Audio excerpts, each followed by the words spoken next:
Bismillah. Pernahkah kalian membayangkan sebuah masa yang jauh, di mana keajaiban terjadi karena kekuatan doa? Malam ini, kita akan terbang melintasi waktu, mengunjungi negeri-negeri yang penuh hikmah. Siapkan telinga dan hatimu, karena sebuah petualangan Islami akan segera dimulai. Hanya di cerita dan kisah pengantar tidur.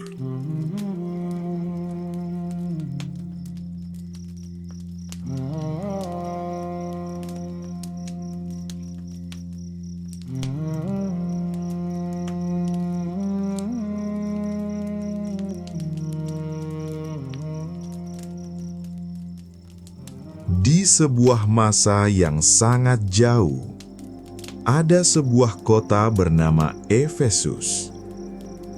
Kota itu sangat besar dan indah.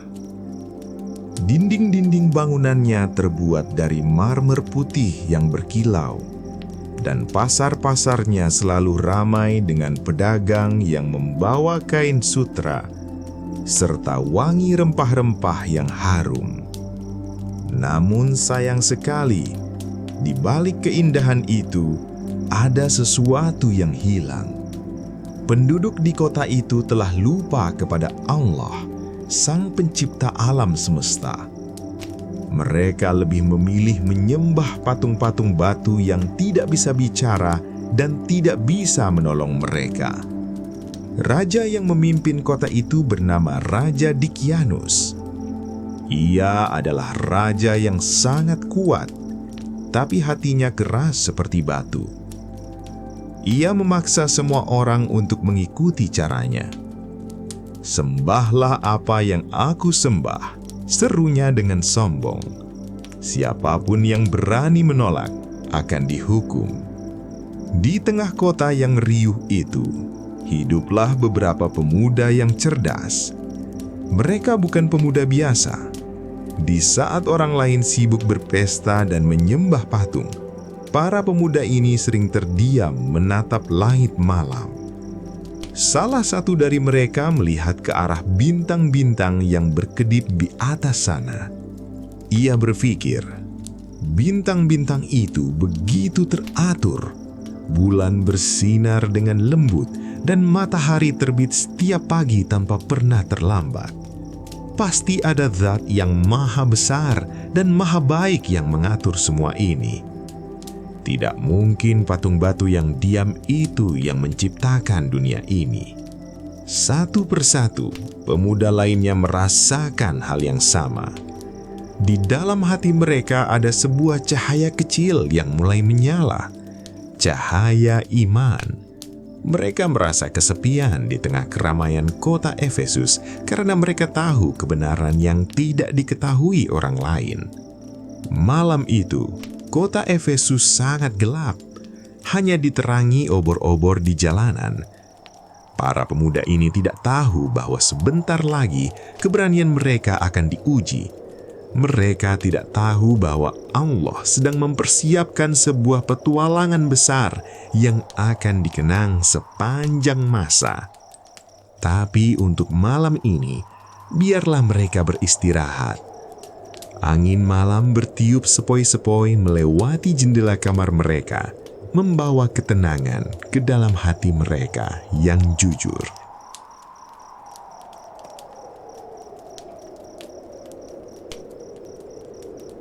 Malam berikutnya di kota Efesus terasa lebih sunyi dari biasanya. Angin berbisik pelan di antara pilar-pilar marmer yang tinggi. Di sebuah sudut kota yang tersembunyi, jauh dari keramaian pasar dan istana Raja Dikianus yang angkuh, ada sebuah bukit kecil yang rimbun dengan pepohonan. Satu persatu, para pemuda yang kita kenal kemarin keluar dari rumah mereka dengan sangat hati-hati. Mereka berjalan berjinjit menghindari mata-mata raja yang selalu berjaga di sudut jalan. Hati mereka berdegup kencang, bukan karena takut, tapi karena mereka merasa ada sesuatu yang besar akan terjadi. Pemuda pertama tiba di balik sebuah pohon besar. Ia duduk bersandar menatap rembulan yang bersinar pucat. Tak lama kemudian, semak-semak berdesir. Muncul pemuda kedua. Mereka berdua terkejut dan saling menatap dengan penuh selidik. "Siapa kamu? Mengapa kamu ada di sini di tengah malam yang gelap?" bisik pemuda pertama dengan nada waspada. Pemuda kedua menjawab dengan suara yang bergetar namun tenang. "Aku datang ke sini untuk mencari ketenangan. Aku merasa asing di kota ini. Hatiku menolak menyembah patung-patung batu itu. Aku percaya hanya ada satu Tuhan yang menciptakan langit dan bumi." Mendengar kata-kata itu, pemuda pertama tersenyum lebar. Matanya berkaca-kaca karena bahagia. "Ternyata aku tidak sendirian. Aku pun merasakan hal yang sama." Satu demi satu, pemuda lainnya datang ke tempat yang sama. Seolah-olah ada tangan tak terlihat yang menuntun langkah kaki mereka ke titik pertemuan itu. Ada 6 orang pemuda di sana. Mereka saling bercerita tentang keimanan mereka yang selama ini disembunyikan rapat-rapat. Di bawah naungan pohon tua itu, mereka menyadari bahwa Allah telah mempertemukan mereka. "Kita bersaudara sekarang," kata salah satu dari mereka sambil memegang pundak teman-temannya. "Mulai malam ini, kita akan saling menjaga dan saling menguatkan iman." Mereka pun berdoa bersama dalam bisikan yang sangat lirih, memohon agar Allah memberikan mereka jalan keluar dari tekanan Raja Dicyanus. Rasa kesepian yang mereka rasakan kemarin kini sirna, digantikan dengan kehangatan persahabatan yang tulus karena Allah. Malam semakin larut, bintang-bintang di langit seolah tersenyum melihat 6 pemuda pemberani ini bersatu. Meskipun hari esok penuh dengan bahaya, di tempat rahasia itu, mereka merasa sangat aman dan damai.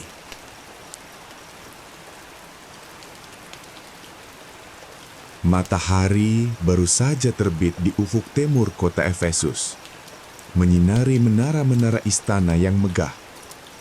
Namun, suasana di dalam istana Raja Dicyanus tidak secerah sinar mentari pagi itu. Wajah sang raja tampak merah padam. Ia telah mendengar kabar burung tentang 6 pemuda yang menolak menyembah patung-patungnya. "Bawa mereka kemari," perintah raja dengan suara yang menggelegar hingga burung-burung di taman istana terbang ketakutan. Tak lama kemudian, para pemuda itu berjalan memasuki aula istana yang luas.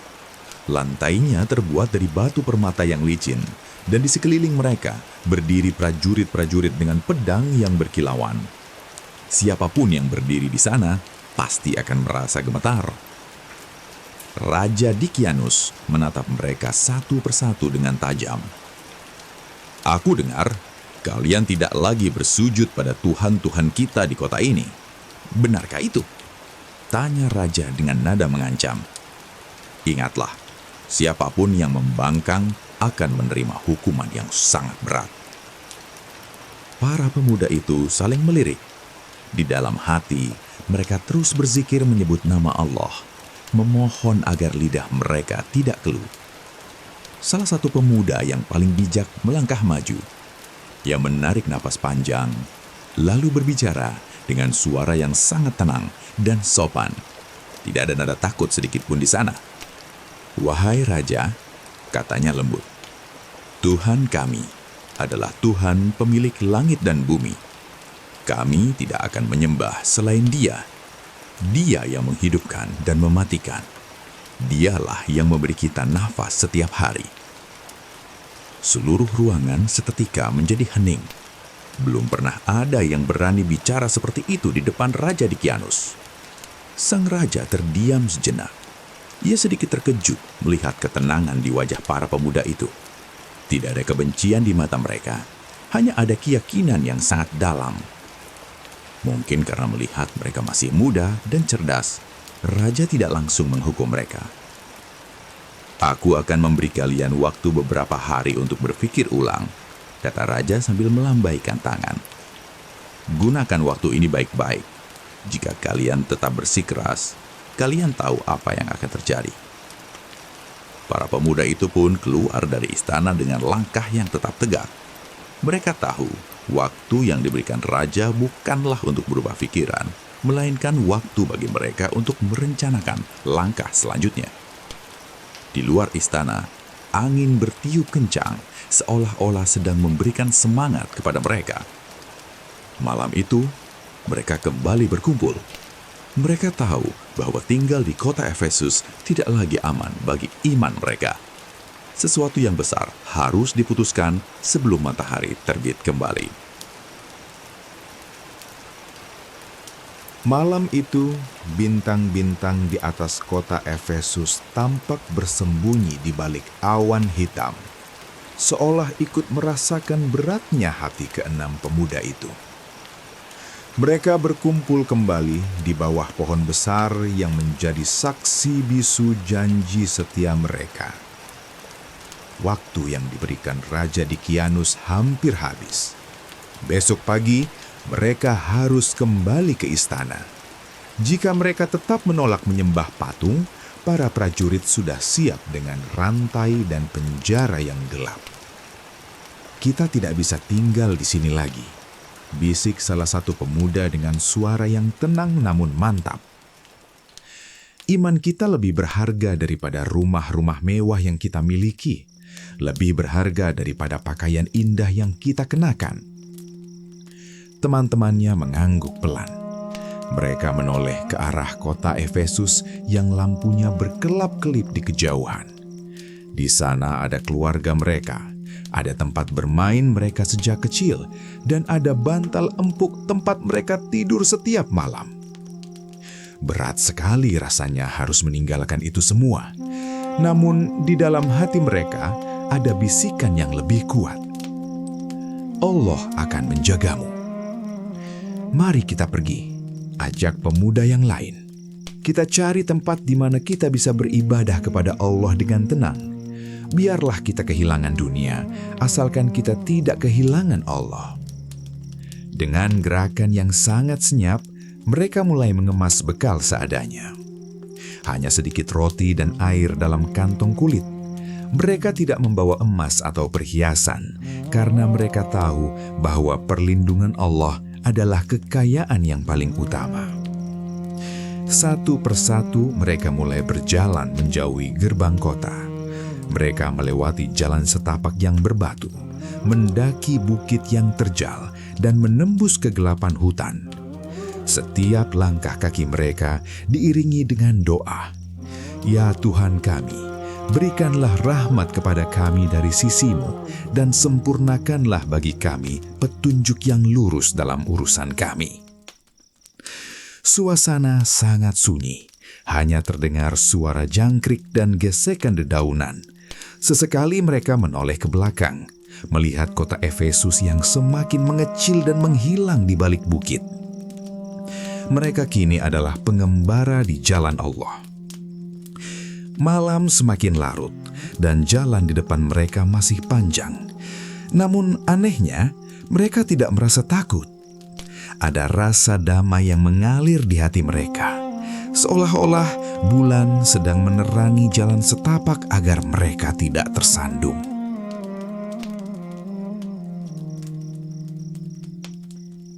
Udara pagi di luar kota Efesus terasa sangat sejuk dan segar. Sinar matahari mulai mengintip dari balik bukit, menyinari embun yang menempel di dedaunan. Keenam pemuda itu terus berjalan dengan langkah yang pasti, meski kaki mereka mulai terasa sedikit pegal karena mendaki jalanan yang berbatu. Tiba-tiba, salah satu dari mereka berhenti dan menoleh ke belakang. "Shh, apakah kalian mendengar sesuatu?" bisiknya. Teman-temannya ikut berhenti. Di tengah kesunyian hutan, terdengar suara langkah kaki yang ringan di atas daun-daun kering. Krak, krak. Dari balik semak-semak, muncullah seekor anjing dengan bulu yang tebal dan mata yang sangat jernih. Anjing itu berhenti tepat beberapa langkah di hadapan mereka. Ia tidak menggonggong, tidak juga tampak galak. Ia hanya menggibas-ngibaskan ekornya sambil menatap para pemuda itu dengan lembut. "Oh, ini anjing penjaga kebun," kata salah satu pemuda. "Ya pasti mengikuti kita sejak dari pinggiran kota tadi." Para pemuda itu merasa khawatir. Mereka sedang dalam misi rahasia untuk bersembunyi. "Wahai teman kecil," ucap pemuda yang paling bijak sambil mendekati anjing itu, "sebaiknya kamu pulanglah. Perjalanan kami ini berbahaya. Kami tidak ingin kamu ikut dalam kesulitan kami." Mereka mencoba memberi isyarat agar anjing itu kembali ke kota. Namun, anjing yang kemudian dikenal dengan nama Khitmir itu justru duduk dengan tenang. Ia seolah-olah mengerti pembicaraan mereka. Setiap kali para pemuda itu melangkah maju, Khitmir ikut melangkah. Jika mereka berhenti, Khitmir ikut duduk berjaga. Anjing itu seolah berkata, "Aku tidak akan pergi. Aku ingin menemani kalian yang mencintai Allah." Melihat kesetiaan hewan tersebut, hati para pemuda itu luluh. Mereka merasa bahwa ini bukan sekedar kebetulan. Mungkin Allah mengirimkan Khitmir untuk menjadi teman sekaligus penjaga bagi mereka di tengah hutan yang sepi. "Biarkanlah ia ikut," kata mereka akhirnya. Allah lah yang menggerakkan hatinya untuk menemani kita. Kini, rombongan kecil itu menjadi 7. 6 pemuda yang tangguh dan seekor anjing yang setia. Mereka berjalan beriringan, menembus hutan yang semakin lebat. Rasa lelah mereka perlahan hilang karena kehadiran Khitmir yang sesekali berlari kecil di depan, seolah sedang menunjukkan jalan yang paling aman bagi mereka. Matahari mulai meninggi, dan di depan sana tampak sebuah gunung yang kokoh berdiri. Di sanalah sebuah tempat perlindungan yang luar biasa telah menunggu mereka.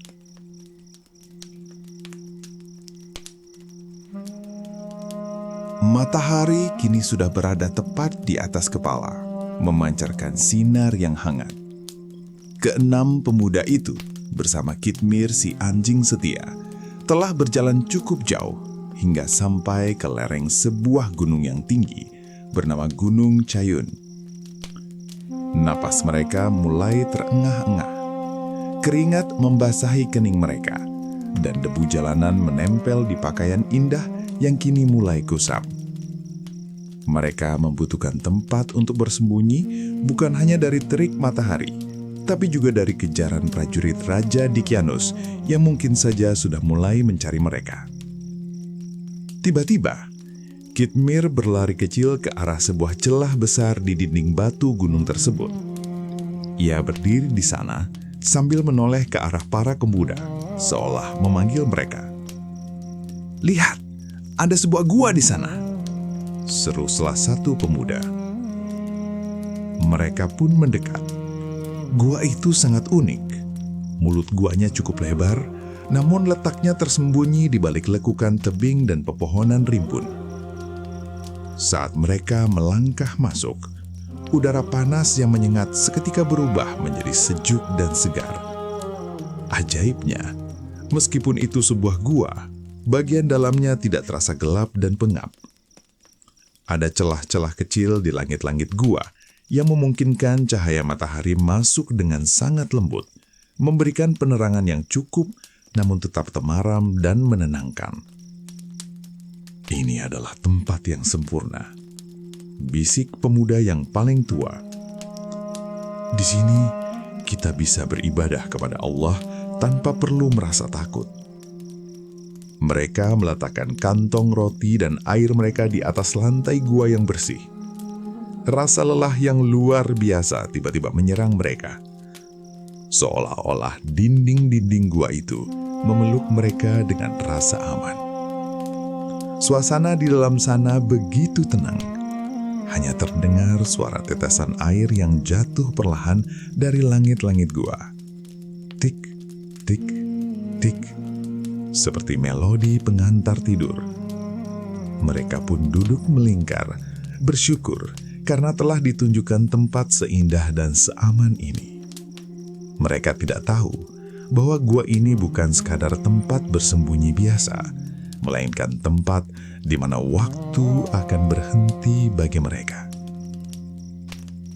Khidmir, sang penjaga setia, langsung mengambil posisi di ambang pintu gua. Ia merebahkan tubuhnya, menjulurkan kedua kaki depannya, dan memasang telinga dengan tajam. Ia memastikan tidak ada gangguan yang mendekat saat teman-temannya beristirahat.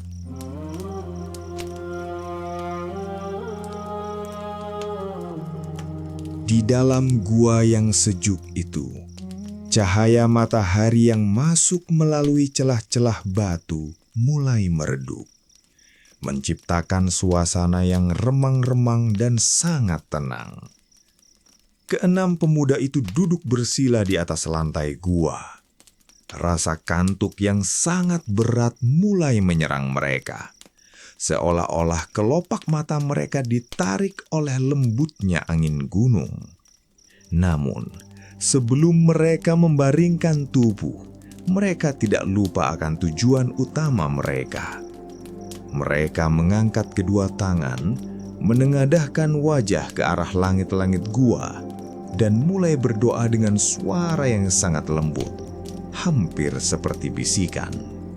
"Ya Tuhan kami," ucap mereka serentak, "anugerahkanlah rahmat kepada kami dari sisi-Mu, dan mudahkanlah bagi kami petunjuk yang lurus dalam urusan kami."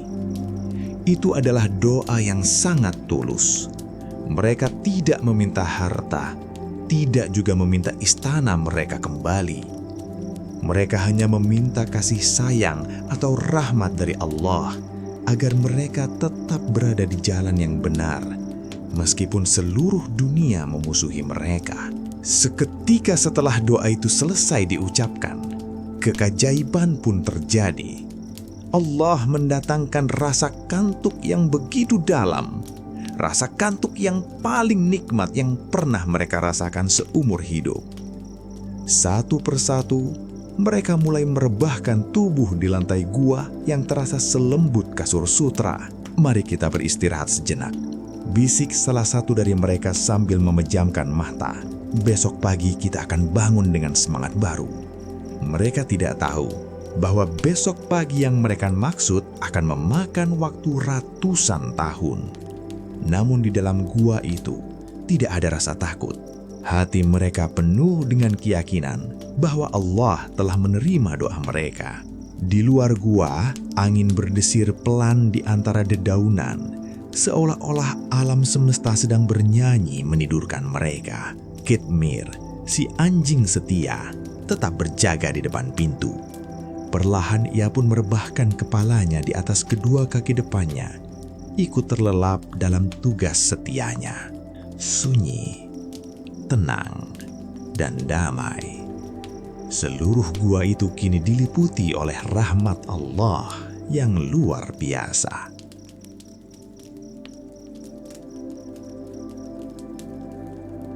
Malam telah berganti pagi, dan pagi telah berganti malam berkali-kali di luar sana. Namun, di dalam gua Gunung Cayun, keenam pemuda itu masih terlelap dalam tidur yang sangat nyenyak. Suasana di dalam gua itu sungguh ajaib. Meskipun mereka tidur di atas lantai batu, tubuh mereka tidak merasa kaku atau sakit. Mengapa? Karena Allah Sang Maha Penyayang menjaga mereka dengan cara yang sangat istimewa. Setiap beberapa waktu, tubuh mereka dibalikkan oleh Allah ke arah kanan, lalu ke arah kiri. Ini dilakukan agar tubuh mereka tetap sehat dan tidak rusak karena menyentuh tanah terlalu lama. Gerakan itu terjadi dengan sangat lembut, seolah-olah mereka sedang berada di dalam buayan yang diayun oleh tangan yang penuh kasih sayang. Cahaya matahari pun ikut diperintahkan oleh Allah untuk menjaga mereka. Saat matahari terbit, sinarnya miring ke arah kanan gua, menjauh dari tubuh mereka agar tidak merasa kepanasan. Dan saat matahari terbenam, sinarnya bergeser ke arah kiri sehingga udara di dalam gua tetap sejuk dan segar sepanjang waktu. Mereka tidur dengan mata yang tidak sepenuhnya tertutup, namun juga tidak melihat. Jika ada orang asing yang berani mengintip ke dalam gua, orang itu pasti akan merasa sangat takut dan lari tunggang langgang. Mereka tampak seperti orang-orang yang sedang berjaga, padahal mereka sedang dalam lindungan tidur yang sangat dalam dari Allah.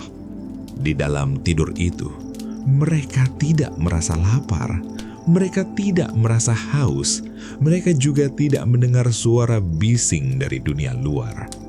Allah memberikan mereka pakaian berupa ketenangan yang luar biasa. Di luar gua, musim demi musim berganti. Pohon-pohon tumbuh besar lalu gugur, hujan turun lalu menguap, namun di dalam gua, waktu seolah-olah membeku. Para pemuda ini tetap tampak muda dan segar, seolah mereka baru saja memejamkan mata beberapa menit yang lalu. Itulah cara Allah menunjukkan bahwa baginya tidak ada yang tidak mungkin. Dia mampu menjaga siapa saja yang menggantungkan seluruh hatinya hanya kepadanya. Di luar gua, dunia terus berputar. Angin musim gugur membawa daun-daun kering berlarian, dan hujan musim dingin membasahi bumi dengan derasnya. Namun ada satu pemandangan yang tidak pernah berubah di mulut gua Gunung Fiayun. Di sana, di atas tanah yang berbatu, Khitmir si anjing setia tetap berada di posisinya. Ia tidak pergi mencari makan, ia tidak lari mencari perlindungan saat badai datang. Khitmir merebahkan tubuhnya dengan tenang, menjulurkan kedua kaki depannya ke depan, persis seperti seorang penjaga yang sedang berkonsentrasi penuh. Allah memberikan keajaiban juga kepada Khitmir. Sama seperti para pemuda di dalam gua, Khitmir pun tertidur dengan sangat dalam. Matanya tampak terbuka, namun ia tidak melihat apa-apa. Telinganya tampak tegak, namun ia tidak mendengar hiruk-pikuk dunia di luar sana. Penampilan Khitmir di ambang pintu gua itu sungguh berwibawa. Siapapun orang yang kebetulan lewat di dekat sana dan melihat bayangan seekor anjing besar yang duduk diam membeku, hatinya akan seketika dipenuhi rasa takut yang hebat. "Jangan mendekat ke sana," bisik orang-orang yang lewat dari kejauhan. Gua itu tampak sangat menyeramkan. Ada penjaga yang sangat kuat di pintunya. Padahal Khitmir hanyalah seekor anjing yang lembut hati.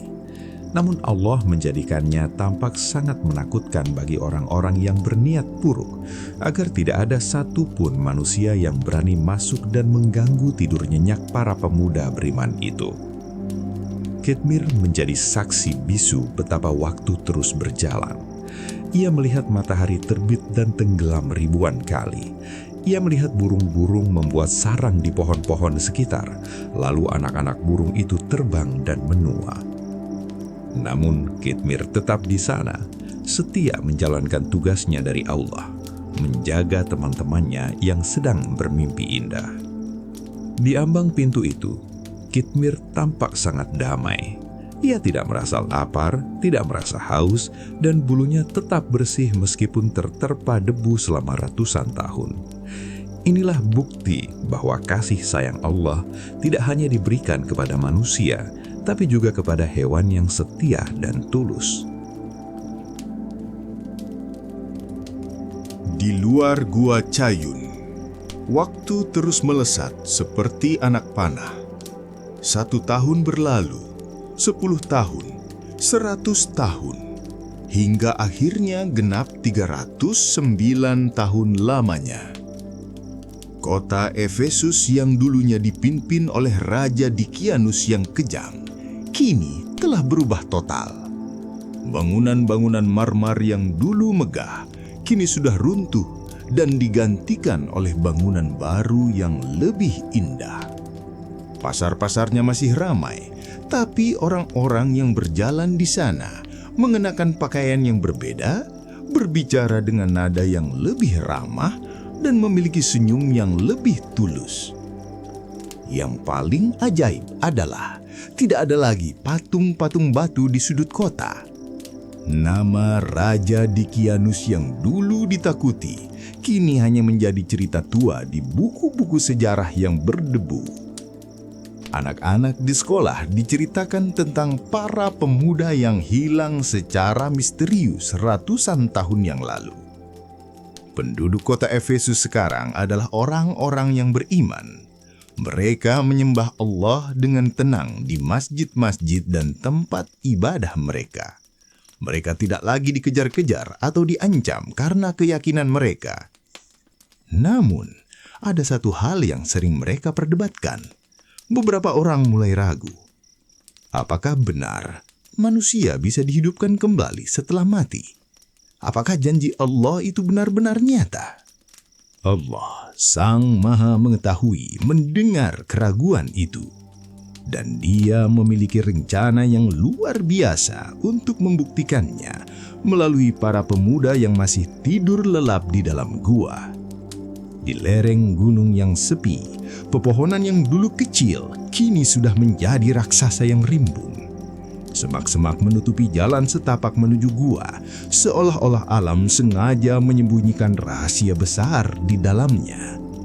Matahari sore itu bersinar dengan warna keemasan yang sangat cantik. Burung-burung berkicau riang dan angin bertiup masuk ke dalam celah gua, membawa aroma bunga-bunga hutan yang harum. Aroma itu perlahan-lahan masuk ke indera penciuman para pemuda yang sedang tidur.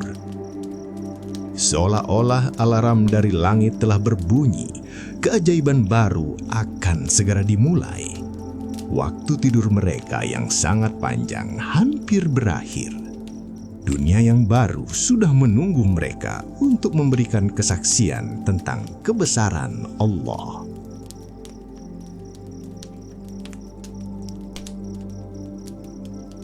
Di dalam gua yang sejuk itu, suasana yang sunyi tiba-tiba berubah. Salah satu pemuda yang bernama Tamliha perlahan-lahan menggerakkan jemarinya. Kelopak matanya terasa sangat berat, seolah-olah ia baru saja bermimpi sangat jauh. Ia menarik nafas panjang, menghirup udara gua yang segar, lalu perlahan membuka matanya. Ia berkejap-kejap melihat cahaya matahari yang masuk melalui celah batu.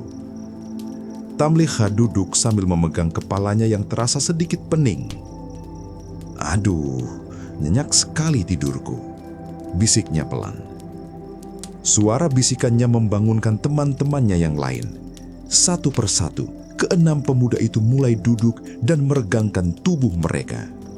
Mereka saling memandang dengan wajah yang masih mengantuk. Rambut mereka tampak sedikit lebih panjang dan pakaian mereka terasa agak kaku. Tapi mereka merasa sangat segar. "Sudah jam berapa ini?" tanya salah satu pemuda sambil menoleh ke arah mulut gua. Mereka melihat posisi matahari yang mulai condong. Mungkin kita tertidur selama sehari, atau mungkin hanya setengah hari. Rasanya tadi kita masuk ke sini saat matahari masih tinggi. Mereka sama sekali tidak menyadari bahwa janggut mereka telah tumbuh dan dunia di luar sana sudah berganti abad. Bagi mereka, pelarian dari Raja Dikianus baru saja terjadi kemarin sore. Di ambang pintu gua, Kitmir juga ikut terbangun. Ia berdiri, menggoyangkan badannya hingga debu-debu peterbangan, lalu menguap lebar. Ia kembali menatap teman-temannya dengan mata yang setia, seolah-olah tidak ada waktu yang berlalu sama sekali. Namun, perut mereka tidak bisa berbohong. "Aku merasa sangat lapar," kata Tamliha sambil memegang perutnya yang berbunyi. "Roti yang kita bawa pasti sudah keras. Kita butuh makanan yang segar untuk memulihkan tenaga sebelum melanjutkan perjalanan." Mereka pun berdiskusi dengan suara rendah. Mereka masih merasa takut jika prajurit Raja Dikianus sedang berpatroli di kaki gunung. Mereka tidak tahu bahwa prajurit-prajurit itu sudah tiada ratusan tahun yang lalu. "Tamliha," kata teman-temannya, "kamulah yang paling tenang. Pergilah ke kota dengan hati-hati. Belilah makanan yang paling baik dan paling bersih. Tapi ingat, jangan sampai ada yang mengenalimu. Kita harus tetap waspada agar rahasia kita tidak terbongkar." Tamliha mengangguk. Ia mengambil sekeping koin perak kuno dengan gambar wajah Raja Dikianus. Ia tidak tahu bahwa koin itu akan menjadi kunci yang mengungkap rahasia besar mereka kepada dunia.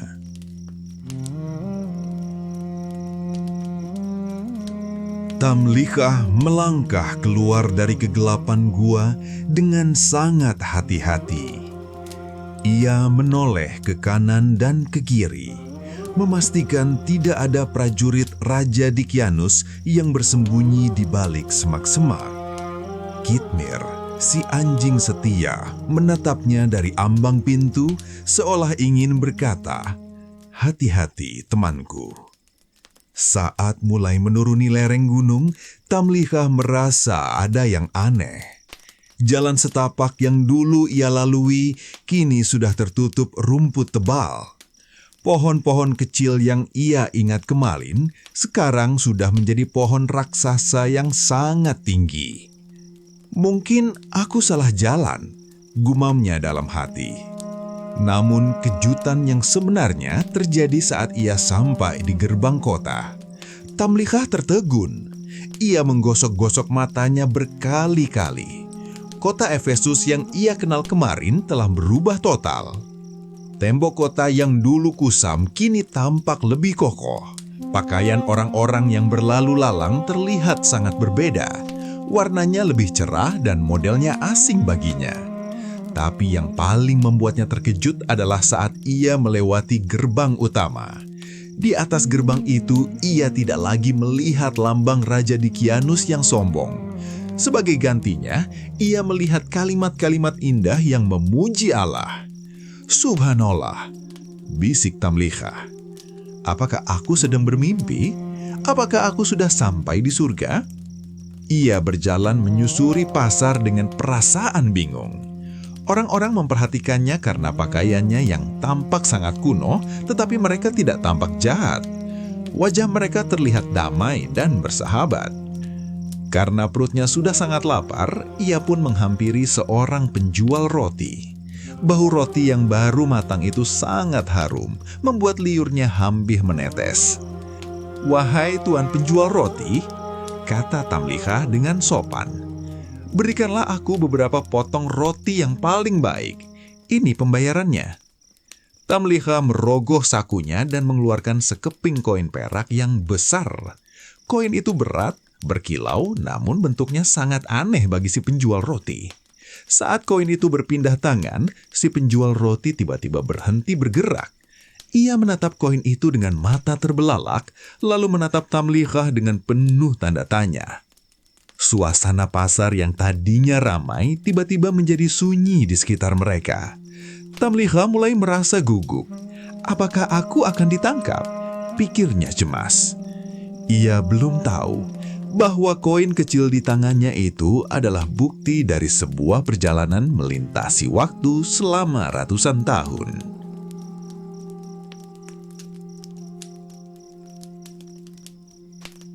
Suasana di depan kedai roti itu mendadak sunyi senyap.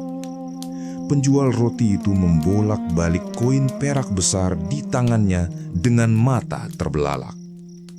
Ia menggigit pinggiran koin itu, lalu menatap Tamliha dari ujung kepala sampai ujung kaki. "Anak muda," bisik penjual roti itu dengan suara bergetar. "Dari mana kamu mendapatkan koin ini? Apakah kamu menemukan harta karun terpendam?"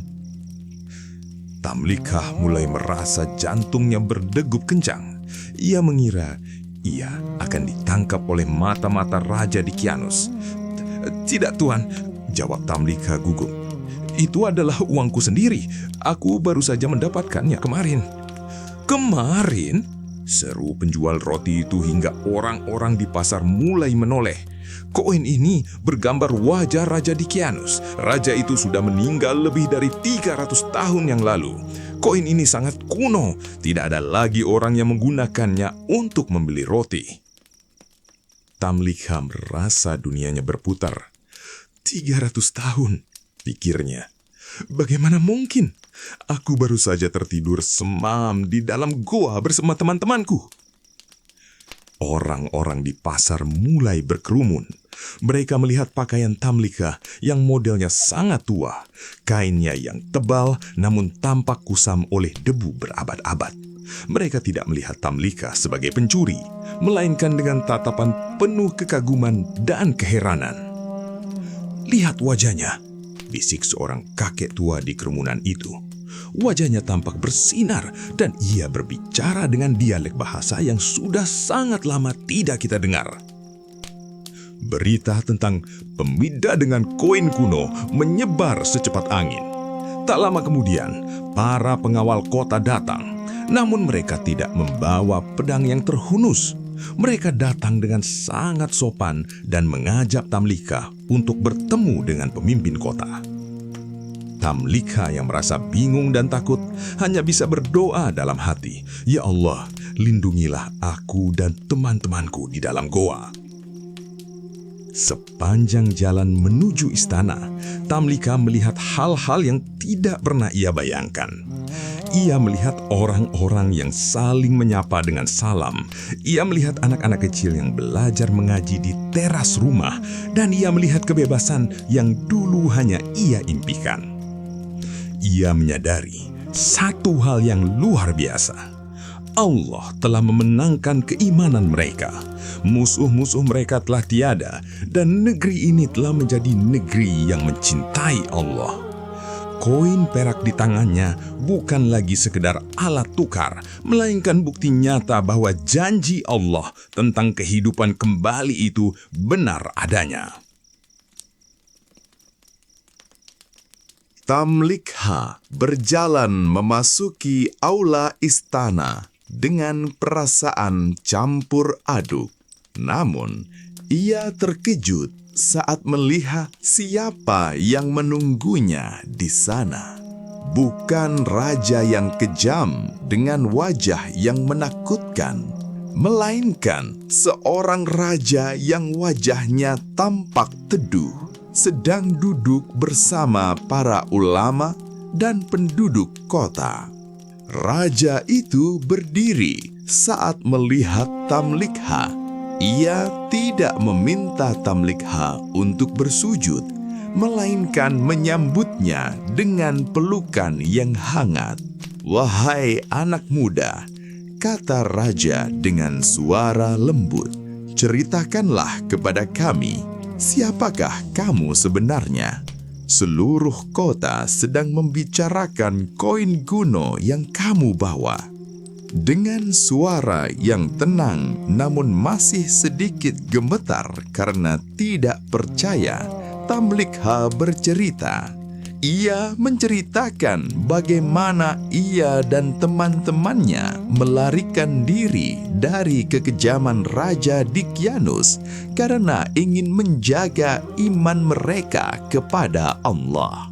Ia menceritakan tentang gua yang mereka tempati dan bagaimana mereka merasa hanya tertidur selama 1 hari saja.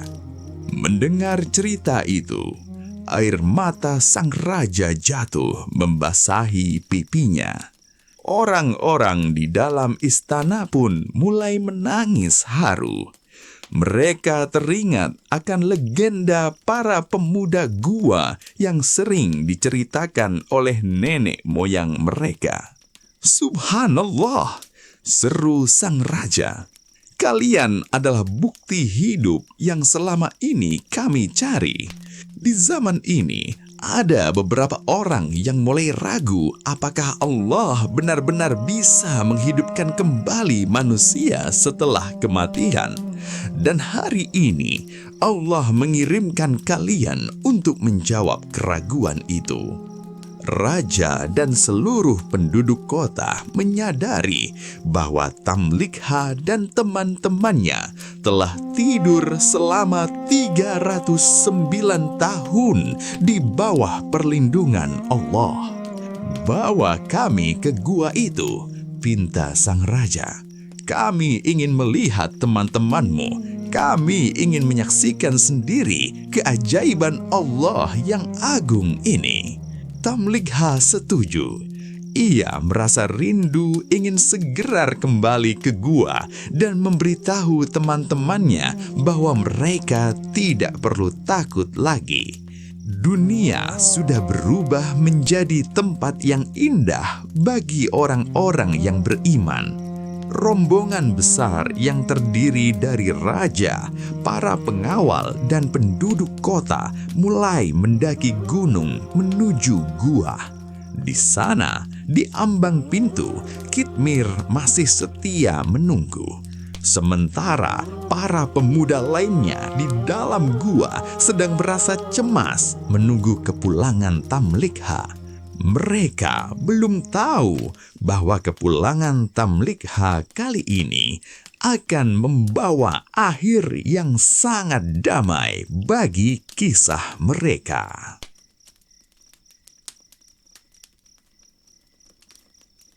Matahari sore menyinari lereng Gunung Cayun dengan warna keemasan yang sangat cantik. Rombongan besar yang dipimpin oleh raja yang adil akhirnya sampai di depan mulut gua. Di sana, mereka melihat Kitmir berdiri dengan gagah.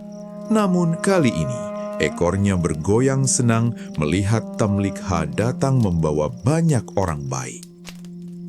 Tamlikha berlari masuk ke dalam gua mendahului yang lain. "Teman-teman, bangunlah, kita tidak perlu takut lagi," serunya dengan wajah berseri-seri. Teman-temannya segera berdiri. Mereka terkejut saat melihat raja dan penduduk kota masuk dengan wajah penuh hormat dan mata yang berkata-kata karena haru. Raja itu mendekat dan memeluk para pemuda satu persatu. "Kalian adalah pahlawan iman," bisik sang raja. "Cerita kalian akan kami jaga selamanya, agar anak cucu kami tahu bahwa Allah tidak pernah meninggalkan hambanya yang setia." Para pemuda itu saling berpandangan. Mereka merasa sangat bahagia karena perjuangan mereka menjaga iman tidak sia-sia. Namun di tengah kebahagiaan itu, mereka merasakan rasa lelah yang sangat lembut kembali menyelimuti tubuh mereka. Mereka menyadari bahwa tugas mereka di dunia ini sudah selesai. Mereka telah menjadi bukti nyata kebesaran Allah bagi penduduk kota itu. "Wahai raja yang baik," kata pemuda yang paling bijak, "izinkan kami kembali ke tempat peristirahatan kami. Kami ingin kembali kepada Allah dengan tenang." Raja dan penduduk kota keluar dari gua dengan perasaan tenang sekaligus sedih. Saat para pemuda itu kembali merebahkan diri dan Kitmir kembali duduk di ambang pintu, Allah pun memanggil ruh-ruh suci mereka dalam keadaan tidur yang damai. Kali ini, mereka tidak lagi tidur untuk bangun di dunia, melainkan tidur untuk bangun di surganya yang indah. Untuk mengenang mereka, penduduk kota membangun sebuah tempat ibadah di depan gua tersebut. Kisah Ashabul Kahfi pun abadi, menjadi pengingat bagi siapa saja bahwa bagi Allah tidak ada yang mustahil. Jika Dia bisa menjaga 6 pemuda dan seekor anjing selama 309 tahun, maka Dia juga sangat mudah untuk menjaga kita semua setiap hari. Gua itu kini sunyi, namun dipenuhi oleh cahaya rahmat. Dan di atas sana, bintang-bintang mulai muncul satu persatu, menjadi saksi akhir yang indah dari sebuah kesetiaan yang luar biasa.